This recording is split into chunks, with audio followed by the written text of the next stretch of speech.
Yay for technology. Welcome everyone back to my 32 fan series where I'm talking to 32 fans from each of the lovely 32 NFL teams. And today we're talking all about the Colts. I'm super excited for this. If this is the first episode that you're seeing, there are many episodes to either follow or that will follow or that have come before this one. So just FYI. And then before Cody introduces himself, all of his information will be in the description below, or in the description below. So you can find all of his YouTube channel, Instagram, wherever he's located. I will put all of those items there, so you do not have to look very far.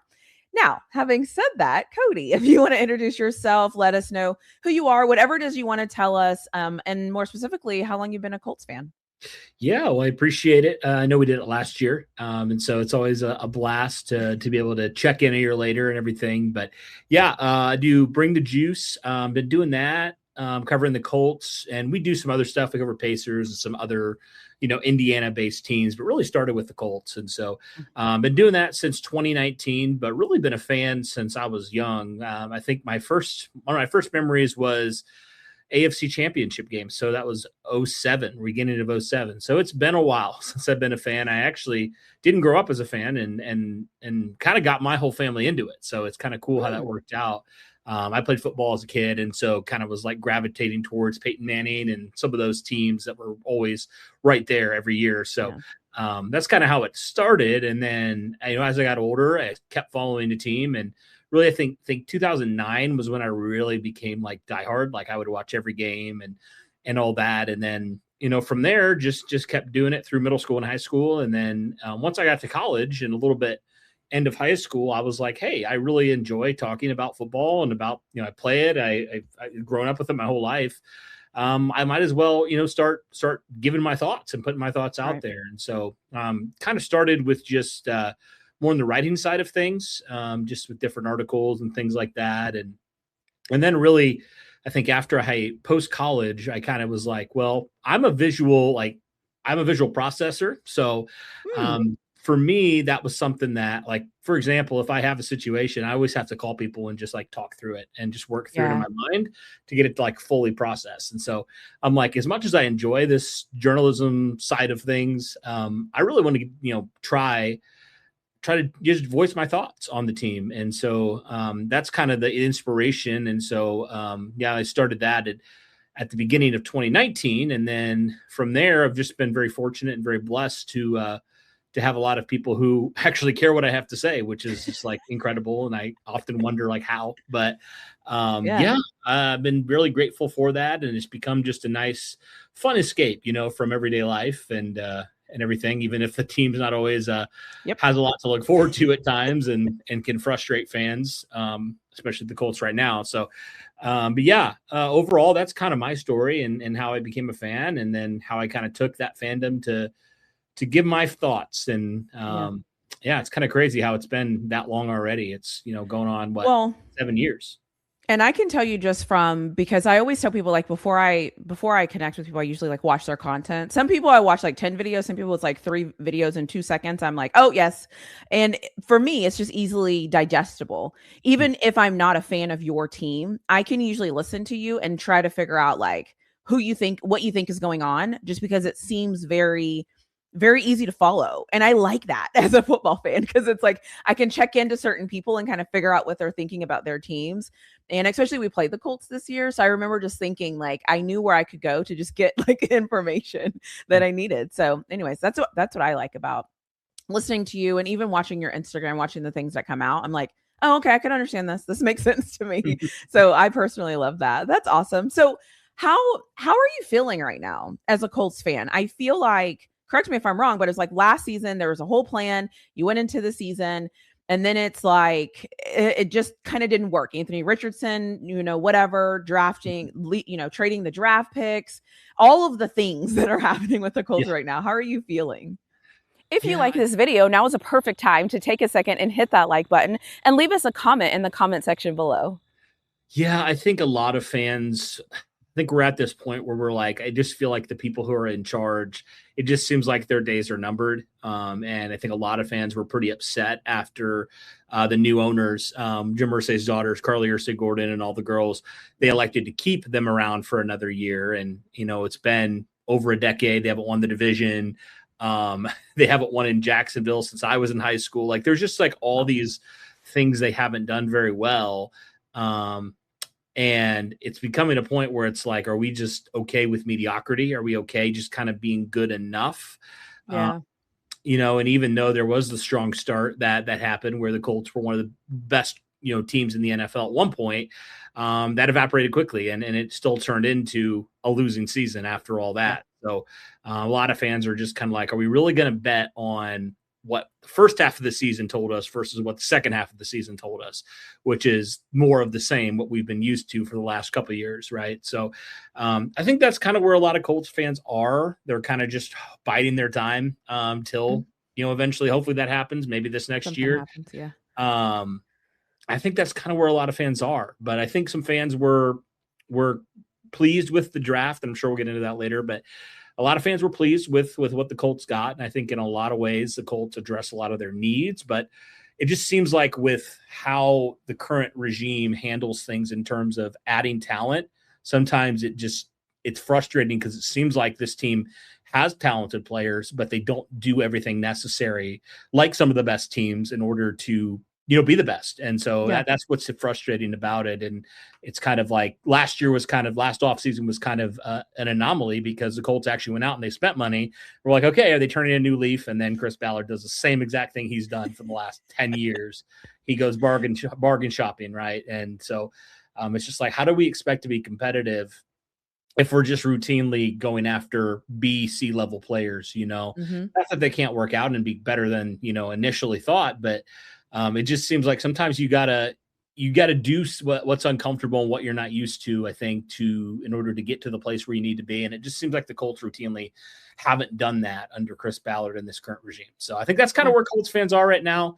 They're just kind of ready for a change. And it just kind of seems like we're content being in the middle right now, which is just really frustrating for all the fans who give their heart and soul and care about this team and this organization. So I think that's in a nutshell where fans are. How you feel? Okay. If you could use one word to describe the draft, how would you describe it? Yeah, I think if I had to use one word, I would probably say, like, I don't know if the word accomplish is the right word, but some word within that where this class was different in the fact that the Colts didn't just go get a bunch of guys who were talented freaks like they've done in the past, right? These guys that are physical specimens. They went out and got guys that were productive in college. And that was a stark difference from what they've done in the past. I mean, goodness, you can look at that 2023 class. It was all potential. And it was one of the worst classes we've seen in quite some time from where the Colts were drafting versus what they got out of it. And so it kind of seems like, honestly, after that class in 2024, something shifted for the Colts in their draft philosophy. It seems like, I mean, they took Leatu Latu that year, who's one of the best statistical pass rushers coming out of the draft, probably the best. He's only improved in his first 2 years. Last year, Tyler Warren, that speaks for itself, what he did at Penn State and just, didn't miss a beat as a rookie. And then this year with CJ Allen, same deal. I mean, really the first 2 picks the Colts had, both guys that were first team all SEC that you think will come in and certainly, if not start, both of them start, certainly contribute in a major way. So that is something that I think I would look at for the Colts is they didn't just get guys that had talent. They got guys that had talent and also were successful at the highest level of football. And I think that's something that hasn't always been the case with this team. And they've tried to develop guys and it hasn't really worked out in their favor a lot of times. But that's what I would say. Like the better drafts they've had is when they go and get guys who have proven that they can play football and that they can, produce when asked and called upon. So I would say that would kind of be whatever that word is. I think they're just a lot more of an accomplished class than it's been in years past. And it's not just rounds 2, 3. I mean, they were able to get guys throughout the course of this draft. I mean, I think I only count one draft pick that wouldn't qualify this. So the large majority of their draft were guys that came in and produced. I mean, even day 3, Caden Curry, 11 sacks at Ohio State last year, 16 tackles for loss. And so many other guys, Seth McGowan, did some really good stuff, 12 touchdowns at Kentucky. So they went to the SEC in these bigger programs and more accomplished programs. And they were able to get some really good key players for those respective teams last year. So, that's what I would say. Yeah. So staying there, is there a day 2 or day 3 pick where you're like, this could be a steal? Like this Yeah. perfect. Like yes, yes, and yes. Yeah. I mean, I really feel like for most of their picks, a lot of people called them steals. Like they're like, how is this Okay. player still here? I mean, CJ Allen obviously is a big one because people thought he was going to be a fringe first round pick. And the Colts not Hmm. only traded back and got a fourth round pick, but they got a player like CJ Allen, who's on one of the best defenses and one of the best programs in college football. And he's been, the green dot guy for the last couple of years. So I would say him. Okay. Probably day 3. The guy that everybody is raving about is Deion Burks, the wide receiver from Oklahoma. Fair. I have no idea how he felt around 7. Nobody seems to know how he fell. I mean, this is a guy that, was ultra productive, especially at his time in Purdue, and, was a leading receiver last year. And it felt like he kind of was given a disservice with how Oklahoma ran their offense at times last year. 100%. From what I understand, I didn't watch, a lot of tape. 100%. Yeah. Yeah. That and his quarterback play. Yes. His quarterback play didn't really help him as a player. And Mhm. so, but yeah, I that's a good, I do think he was a steal for sure. Yeah.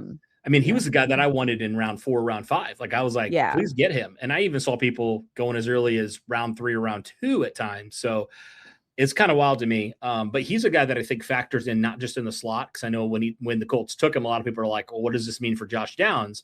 But I think a lot of people missed out that maybe not as much as Oklahoma, but apparently at Purdue, they played him a lot on the outside. So he definitely has, reps there. So I think he definitely could factor in, if not just in special teams as a rookie, because I think the Colts are planning, because why not? I mean, look at the speed, the burst, all that stuff, get the ball in his hands and watch things happen.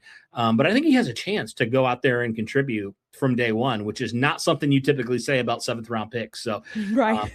yeah, I think Deion Burks, when you look at the testing, I mean, it's off the charts, like the speed, burst, and the strength that he has, like I think 26 reps of 225. I mean, that's unheard of for a player of his size. I mean, there's players that are, 20, 30 pounds heavier than him that don't even come close to that. So it's pretty wild to me that they got that combination of skills in Deion Burks in round 7. But I mean, as Chris Ballard said, that's our game, right? So hopefully that does pan out, because I think he just has so much talent. And the Colts, frankly, I mean, Alec Pierce, he is what he is. He's a great downfield guy, led the NFL in yards per catch the last 2 years.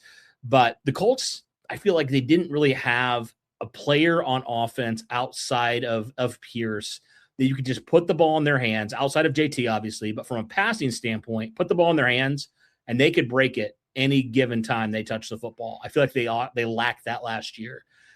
Michael Pittman Jr., good player, but I don't think he was near the player. He's not near the player athletically as Deion Burks is. So No, not close. I would say that. Yeah. Yeah. Respectfully. Yeah. Respectfully. Love yeah. Yeah.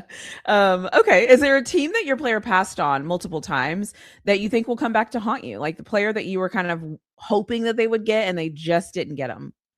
Yeah. I think one player, and hopefully the Deion Burks situation, figures itself out, but I was really hoping for Skylar Bell a little bit in the mid rounds. I've just heard a lot of good things about him. And I know I think he had that injury.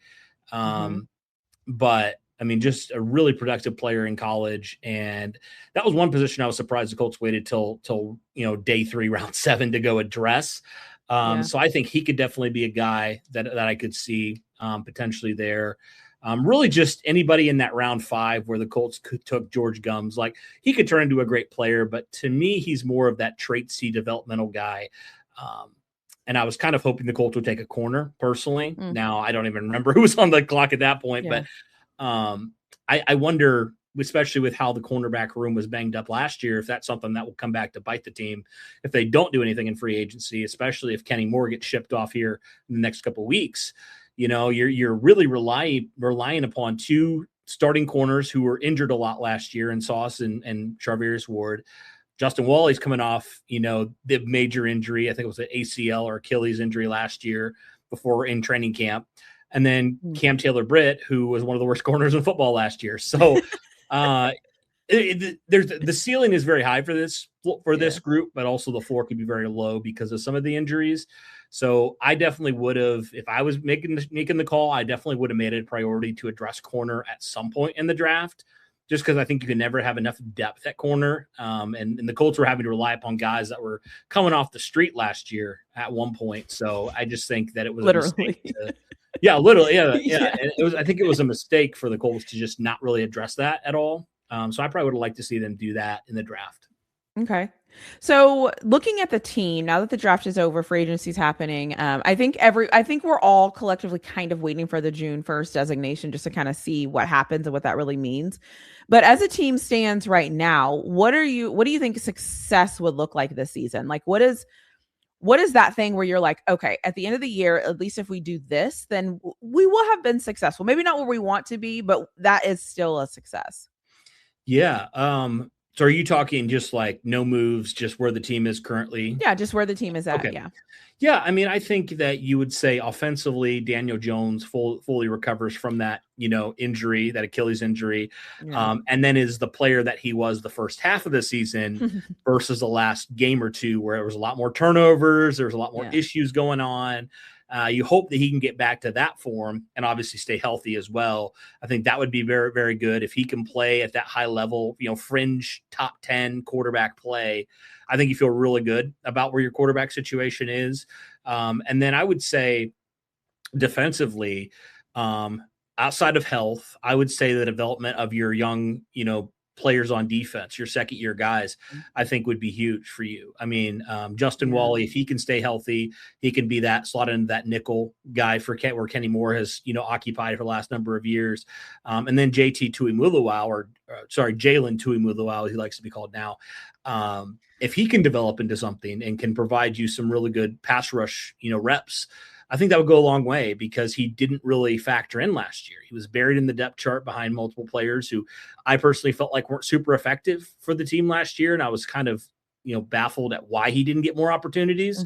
So I would say for those standpoints, I think if those things happened, you got good return on your investment in some of the things that you invested in the last couple of years with Daniel Jones. And then with some of your young defensive players, I think I would count that as a big success.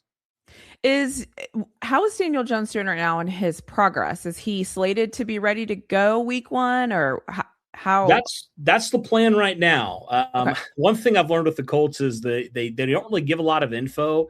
They'll kind of get a general idea, but I think a lot of fans are like, we don't necessarily trust the Colts at times with their evaluations because it hasn't always gone well for us in the past. So, but yeah, from what I understand, he's currently throwing, moving, doing all that stuff. They didn't necessarily set a timeline on that, but I think the goal is week 1 for sure. I mean, obviously, you'd love for him to be available before that. You'd love for him to get a little bit of time to knock off the rust and everything. But I think that's the plan right now. But I don't love the no timeline thing. I'm like, just give us a kind of a hard date to ease us a little bit into that. So yeah, and at least a ballpark, just so you can kind of set your mind with like, okay, then I can check back in at said date. It's almost I understand that. This is random. When I was a kid, I was like, are we there yet? And I was like, can you just give me the number on the clock I should look for? And so it was like, if it was 4 and they said 6, I would shut up until I saw it get to 6. So it's like, can you just tell me like what's coming so that I can prepare myself? So I respect that. Which position group worries you the most at this point?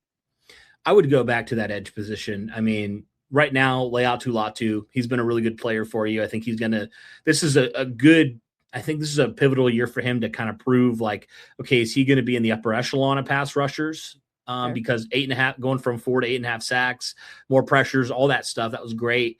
But it still felt like there was more that Latu could get to. And so can he be in that 10 to 12 range or more? If he can start to do that, I think that's great. But I'm really worried about that second defensive end position because, like I said, Tuimuluau, you'd like for him to take that over, but he barely played last year. And I think he has the talent to do it. Certainly, he was a second-round pick, but I don't know right now. It's hard to just completely trust that he's just going to jump into that flaw, completely seamlessly. So I would say edge. I mean, they signed a couple players, Arden Key, Michael Clemens, but to me, they're more depth guys. They drafted a few guys in, the late rounds, but I don't know if they're going to necessarily factor into actual reps on defense. So I still would like to see them go out and get a veteran guy. My top guy is probably Jadeveon Clowney. Honestly, I think he played really well with Baltimore last year. I know he's a little bit older, but to get a vet out there and not put that all on the plate of Tui Muluau, I think would be a wise choice for the Colts. Because they just haven't had a consistent pass rush, honestly, since Robert Mathis back in like 2013. So it's been a minute. They've had a few individual guys that have done some good things, but they haven't had that elite pass rusher or a consistent pass rush. And I think that's why their defense has typically kind of been near the bottom half of the league, is because Chris Ballard has, not for a lack of trying, he has tried. He has drafted and signed and traded for guys, and it had a little bit of success, but overall, the return on investment has been majorly underwhelming. And I honestly think that's putting it lightly. Like, it's not been good at all. Latu's probably been the best one, honestly. So, it's been that bad for this team. And it's like the Colts, for whatever reason, with Chris Ballard, I think that's why a lot of fans, when, they were looking at the mock drafts, like, don't even draft an edge because he can't draft them. Now, I'm personally like, I get that, but also like, that doesn't mean you need to stop, trying, because you got to figure it out. Yeah, you have to have I would say edge rush for sure is the biggest. Okay. It's always interesting. I think I might have said this on another episode. How like when we look at our teams, we already kind of know what position like we struggle with getting, and we know we can evaluate that position. And every team has that position where you're like, oh gosh, why do we do this? We can't draft linebackers. Like, we're not good at it. So that's funny.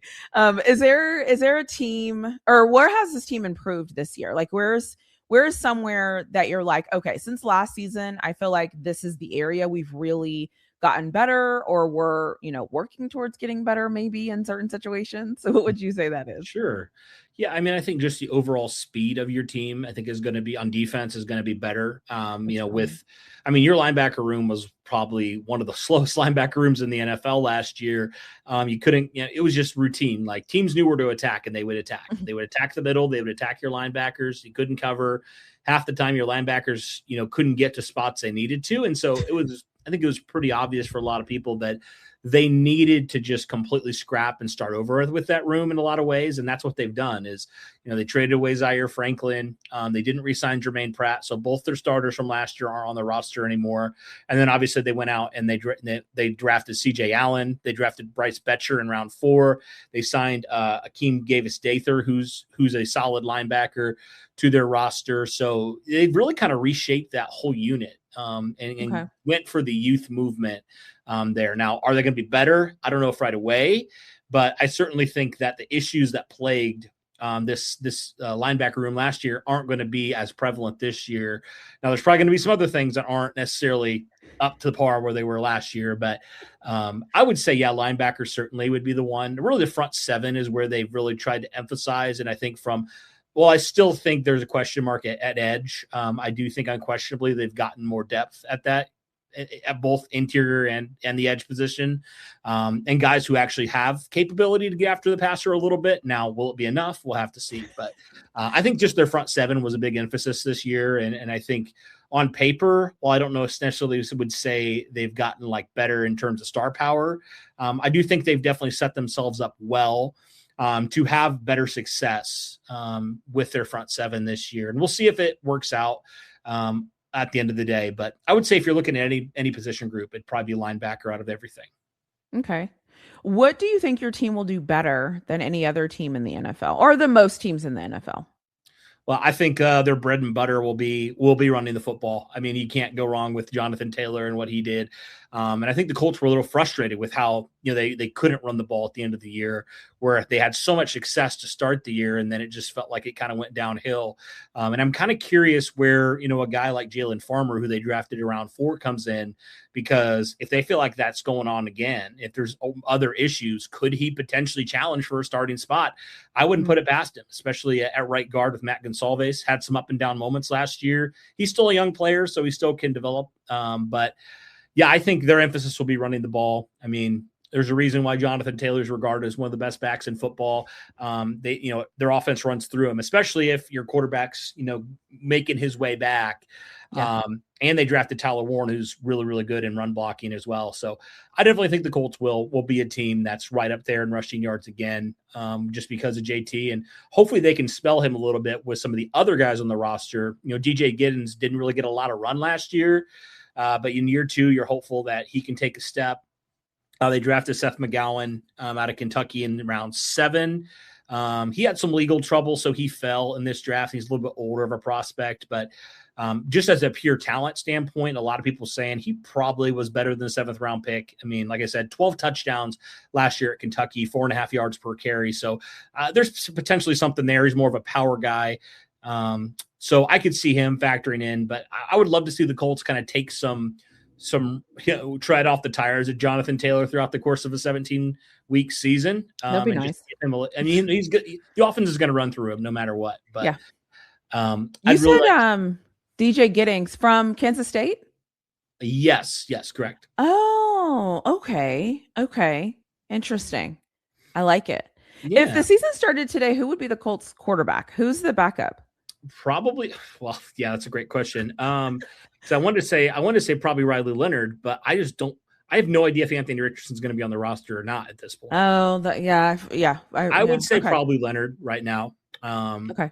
Just because I think he played well enough at the end of the year as a 6th round rookie that you're like, okay, like he has the potential. From Notre Dame? Yes. Yep. Okay. Mm-hmm. Okay. Yeah. He played pretty well. He had his moments, don't get me wrong, but he had an opportunity there.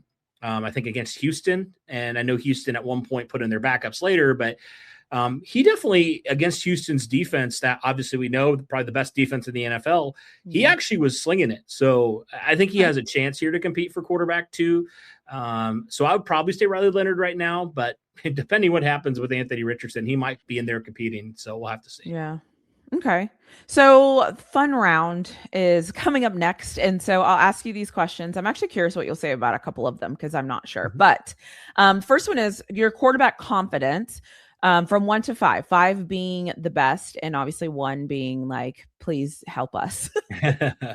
I would say I'm kind of right in the middle. I'm like 2.5 or 3 because the reason why I'm not higher is because of the injury with Daniel Jones. I mean, I think with Shane Steichen, Daniel Jones can be a really good quarterback. We saw that through the majority of the season. They're not going to ask him to be Superman and do all this stuff like maybe he was asked to do in New York at times. Just a better situation all the way around for Daniel Jones. But I think there is certainly question marks about his long-term health and was last year a fluke? I mean, that's a very valid question because there's been a lot of years where it hasn't looked good for Daniel Jones. But I would say 3 right now when it comes to that, because I think Daniel Jones, if he is healthy, he's fully ready to go, I think he's going to be just fine. But that's the big if, is he going to be ready? And if he is he going to last for 17 games again? Yeah. Okay. And then coaching staff, trust level. How do you feel on a scale from 1 to 5? Man, probably a 2 with the coaching staff. I mean, Shane Steichen, I think he's a really good offensive mind. But where I think he lacks is I think there's some day-to-day things that he needs. I just feel like I struggle with him at times because I feel like he's a good offensive mind, but I don't know if he's a guy that necessarily is holding guys accountable like they need to be held accountable.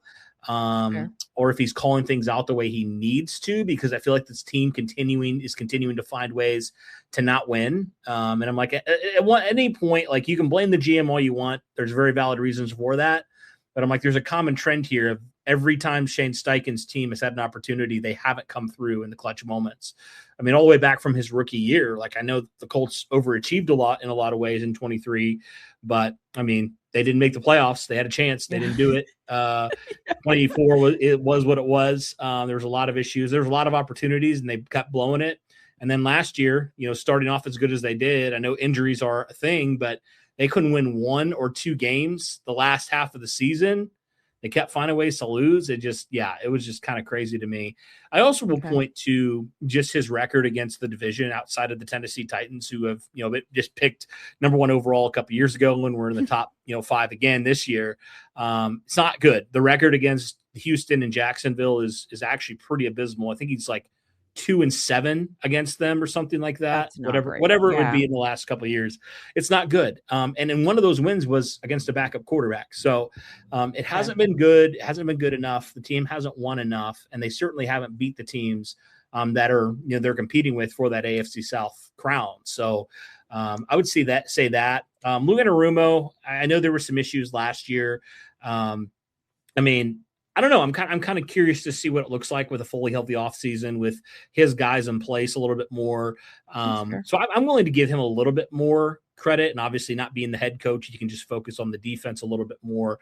But I think there still are questions on why the team struggled so much defensively at times. Why they couldn't get a consistent pass rush, why they couldn't do a lot of these things. And so I would say right now, that's kind of where we are. I think Shane Steichen's on the hot seat this year. If the Colts continue to miss out on the postseason, I think there's a real good chance that he's no longer here after this season's end, maybe him and Chris Ballard. So, I would say 2 right now. I think that's where a lot of people are. Like, if you take Steichen, the play caller, I'm probably going higher than that. But as Steichen, the head coach, I'm a little bit lower on that. Yeah. Okay, fair. Who do you think will carry the team this year, offense or defense? Ooh, I think offense still will. I think the defense will hopefully do their part a little bit more at times. Now, again, it's so hard because you're like, offense contingent on everybody staying healthy. I think the offense will. But the defense still concerns me with the lack of pass rush consistently, and also the injuries. I mean, Charvarius Ward literally said, the other cornerback for the Colts, starting quarterback, he said, 1 more concussion and I'm done. So that's also scary. The fact that you don't know about the future at one of your cornerback spots there. Yeah. I think the defense certainly will be faster and more fun to watch, but I think the offense was the big reason why you were at the point you were last year. So I'm going to stick with the offense for now, just because I feel like you have more guys that you would say are the superstars there. I mean, Jonathan Taylor is what he is. Tyler Warren, really good rookie tight end last year. I think he's going to just get better. And then Alec Pierce with an expanded role with this team, I think will go a long way for them as well. He actually will be getting wide receiver 1, targets for the first time in his career. So what can he do with more opportunities? So I definitely will say, for sure, probably the offense for me. Okay. If you could trade drafts with any team, which team would it be? And you can tell me why if you want to, or you can just say which team it is. Yeah. So as I was kind of looking at this, I was kind of wondering, like, okay, what would be a team that goes and gets an edge rusher in round 1? Like that's what because of the need that they have. Yeah. I might say the New York Jets. The only just because, all those first round picks they had, they got multiple positions the Colts could have used. They got an edge, they got a wide receiver, they got a corner, they got an interior defensive line. The only one would be, Sadiq, the tight end out of Oregon, but I'm sure Steichen could find a way to use him too with that. So I'd probably say the Jets because I feel like they got the best pure pass rusher in the draft, got the best tight end in the draft. They got a really underrated wide receiver in Cooper. And then they got D'Angelo Pons, who undersized a little bit, but he is a very good corner. And those all would fit outside of tight end Colts needs. So I'd probably go Jets. I love that. And something just dawned on me because did you watch Indiana this year make their run? Were you an Indiana fan as well? Okay. Yeah, I was just wondering. I'm not necessarily a fan, but I definitely was watching. Yeah. Okay. I was like, because at one point it was like Indiana could do no wrong in sports. It was like everything was just working. Okay. That just dawned on me. I love that. Okay. So if your team had this always happens moment, this is what we do. I don't even know why I even get excited because I knew this is going to happen. What is that like for the Colts? What would be that? Well, I think recently it's been, if there's any big moment, we will find a way to mess it up. Like we just will. Okay. And I think a lot of fans have just like, even when the team is good and we feel like things are going well, people in the back of their mind are like, well, something's going to happen. Like the Andrew Luck's going to retire out of nowhere, or, Daniel Jones is going to tear his Achilles. Like fans are just, I think at this point under this regime, they're just kind of used to disappointment, unfortunately. Okay. And so it's sad because, you know, it started off so well last year and fans were like, okay, maybe we're finally seeing some stuff come to fruition. And then it all fell apart again. So I would say routinely just losing in the big moments, or just everything that can go wrong will go wrong. I mean, players will get injured, you know, things won't work out the way that they need to. And it's kind of funny. It's like almost a polar opposite with the Indiana Pacers. Like the Pacers, yeah, obviously everything that happened with Halliburton awful, but I mean, the Pacers were able to have the year off and potentially get one of the best players in the draft with all these guys coming back. So it's kind of crazy, the stark difference between the two organizations right now. So yeah, I think Colts fans are just kind of used to disappointment and are ready for it at this point. And it just seems like since 2019 and that whole thing went down with Luck, it just seems like it's been one thing after the other with this team. Yeah, that was weird. That was so weird. All of that was weird. To be honest with you, it still continues to be weird to me. Like I know I got to get over it, but I don't know, I don't know. It was just random. It was just random. But okay, so if you could send a message to the team's owner or the team's GM, I'll throw in the GM in there. What would you say? What would your message be to either one of them, whoever you pick? Oh man, that's a great question. I mean, probably to the owner, because frankly, I'm kind of done with the GM. I think he's just too hard-headed. To the owner, I would say, or owners, I guess I should say. Owners, they split it by thirds or whatever. Yeah, I would say the one making the decisions, Carly. I'd probably say to her something along the lines of, like, you need, like, winning has to have, like, at some point you got to reward your fans, right? At some point you have to do the hard thing, even if you don't like to do it, even if it's gonna, you know, potentially mess up your personal relationship with the GM. You know, you like him, he's a good guy, all that stuff. But at some point, winning's got to matter. At some point, you got to tell the fans, we care about winning. We care about, you know, this organization was so highly regarded for so many years. We cared about winning. We cared about competing. Jim Irsay, for all his flaws he cared. He really deeply cared about the fans, and he wanted to win. And I don't know, like, I just don't know the girls as well, but I would just say, like, don't lose sight of that. Like, because these fans, they work hard. They care about the team very deeply. Like, you know me, like I do it on a daily basis. Like, I talk about this team. We just want hope to know that things are going to change, and that you actually, you know, care about competing, seriously competing, and not just being good enough. That's what I'd probably say. Something along those lines. That, you know what? And that was well said. Like, well said. Like, so many times we're like, oh, what would I say? You know, but no, I appreciate that. And I appreciate being able to chat with you about the Colts, and you just like agreeing to do this. It's always fun whenever I am able to connect with somebody the first time and then I follow back up with them like a year later. I just always think it's cool just to see. And I'm such a nerd. Like, I watch people's content and then I'll go watch our old, like, episode just to be like, what were we talking about then? And so a lot of it was like Anthony Richardson specific. And so it's funny though, a year later, it's like, hey, things have changed. So now we have to change as things have changed.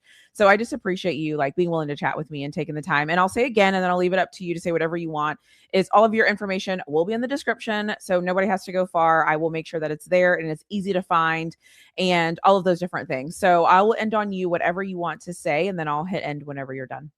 Yeah. Well, thank you. Appreciate you having me on. It's always a blast to just kind of talk about the team, because you can get so caught up in specific things that it's good to kind of take a step back and just look at this team from a 30,000 view, kind of angle there. And so I appreciate that. And we'll just have to see. I'm very curious from a year from now where this organization will be. Are we going to still kind of be feeling like we're kind of in purgatory? You know, we're just like, it's not good, but it's not awful. And we're just kind of, that's almost like the worst place we can be, it feels like, as a football fan. Or are things going to change? Because like you said, we were talking about Anthony Richardson as a starting quarterback last year, and that's not even a thing anymore. Right. So a lot can change for sure. And I'm just so curious to see what this team looks like in a year from now, compared to where they are now. And hopefully the fan base gets rejuvenated, because there's a lot of fans who have kind of unfortunately checked out, and they're just kind of biding their time, like I said. So I'm hopeful that some new life and new energy will be here coming in 2027. So we'll have to see. Yeah. Well, I will say I like when a lot of teams are good, because I think it makes the league just better when every game is, competitive and whatever. And so I hope they do figure it out. And I hope I don't know. And as a woman, I'll be honest, as a woman, I want them to succeed being owners too, because I Mhm. think that says a lot about like how, how women can do what they need to do, Yeah, but they are going to have to do what they need to do in order right. to be successful. So I'm watching from afar just because I'm just fascinated with the whole situation of like what is going to happen. And so Yeah. so we'll I mean, see. it's interesting because like I think when you know somebody for over a decade, right, at this point, It's hard. and then you have to make the hard decision, I can't even imagine how difficult that would be. Yeah. So just from a personal standpoint, that's got to be so tough. But yeah, at the end of the day, Business. this isn't a friendship thing. It's a business. It really is. And it's no hard feelings, nothing personal, but it's got to happen. I mean, that's just a part Yep. of it. And people pay good money, to support this team. And Exactly. so you got to tell them, hey, we care about you. We see you. We hear you. And we want things to be better. And so that we're going to do all we can to make it that way. Yep. So Yeah, I love that. And we'll give you a good reference on your way out. Like yeah, we'll exactly. talk great about you. Yep. Anyways, well, thank you, Cody. I appreciate you. Absolutely. No problem. Thank you for having me on. Of course.